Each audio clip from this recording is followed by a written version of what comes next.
Right now, you're doing the wrong thing, and you can't name what it is. You're working, you're moving, you're responding, but there's that thin internal itch. Not right. You start one thing, then switch, and each move feels correct for a second before it turns stale. You're not lazy and you're not resting. You write, solve, reply, plan, and still it feels like you're missing the mark. That's what makes it so maddening. No obvious mistake to fix, nothing concrete to point at, but the tension is already there.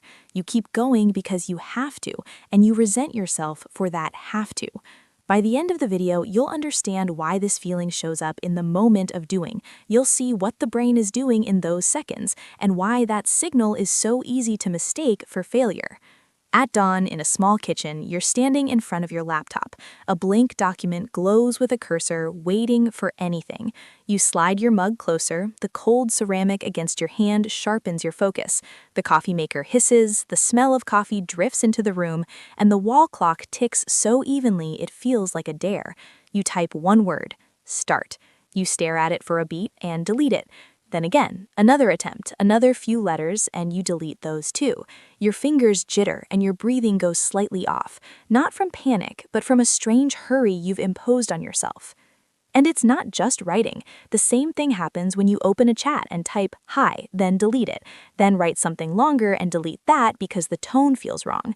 When you make a plan for the week and keep moving items around even though the meaning doesn't change. When you hover over the pay button and suddenly the purchase doesn't feel right even though you wanted it. When you're deciding whether to leave a relationship or stay and both options look right for a second and then feel alien the next. When you choose words in conversation and each one sounds too loud, too soft, or somehow off to the side. From the outside, it looks like fussing, like indecision, like nitpicking. But inside, it's a different mechanism. You make a move and your body answers with a quick signal, not this. Not always pain. Sometimes it's emptiness, sometimes irritation, sometimes a light tremor like your fingers above the keyboard. You might not even form it into a sentence, you just register it, like a silent nudge, as if you're already late somewhere even though nothing has happened yet. The worst part is the uncertainty. If it were clear what's wrong, you'd fix it, but not right isn't a line item, not a fact, not a specific error. Not right is a direction. So you start checking everything in fragments, one word, one gesture, one option. Then you backtrack, you test, without trusting any test, because each one feels like the last and still none of them fit. And here's the paradox.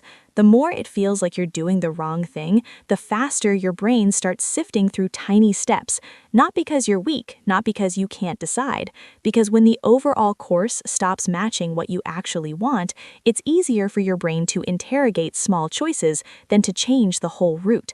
A big turn is scary. It forces you to admit a lot. A small step feels safer. A letter, a word, a phrasing, one more try. The discomfort isn't a mistake, it's the engine of the search. It makes you run the test. This, not this. This, not this. So these cycles show up. You can spend an hour polishing the first 2 lines of an email even when the message is simple, or a whole day picking a meeting time when it barely matters, or weeks preparing for a conversation that isn't really about words, but about a decision you can't face. The clock ticking gets louder not because it is louder, but because you can feel time draining into testing small things that don't move you closer to the point. Sometimes it disguises itself as care, as taste, as high standards. You tell yourself, I just want to do it well, but your body tells another story. Shoulders slightly raised, breath shallower than it needs to be, a knot low in your gut. And you notice it most when you're alone with an empty field, a document, a chat, a calendar, a to-do list, even your own head at night. The emptiness demands a choice, and the choice instantly reveals there's no inner agreement. Around the middle of this state, a shift happens that most people miss. What if not right isn't a stamp of failure, but a hint, your brain sorting through tiny steps to find what you actually gravitate toward? Not what you should, not what's correct, not what looks respectable, but what truly matters to you. Then it becomes obvious why it's so hard. You're trying to move on the surface while the signal is coming from deeper down, where decisions get judged by a different standard.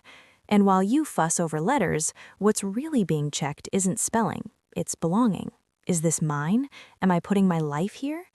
That's also why guilt shows up. You feel like you should be certain, like you should want what you planned, like you should calmly do what you decided yesterday.